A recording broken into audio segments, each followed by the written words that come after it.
సంజయ్ రాయబారం గురురాజు స్వార్థపట్నం అంగరాజు అసమర్థత అర్థమవుతుంది. అర్ధరాజ్యం ఇవ్వడానికి వాళ్ళెవరు సుముఖంగా ఉండటం కనిపించడం లేదు. ఇవన్నీ తెలిసి కూడా నువ్వు నాకు ఈ రాయబారానికి పంపించే ఉద్దేశం ఏమిటి బావా? నువ్వు ధర్మంగానే 5 ఊళ్ళు అడుగుతున్నావు, అయినా నువ్వు పోయి రావాలి హస్తినమ్మ.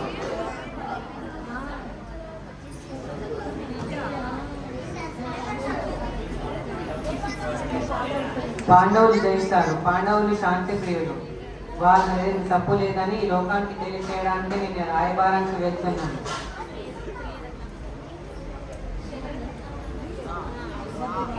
కౌరవులు పాండవులు ప్రేమపూర్వకంగా సంధిని చేసి శాంతిని స్థాపించే నిమిత్తమై నేను రాయబారానికి వచ్చాను.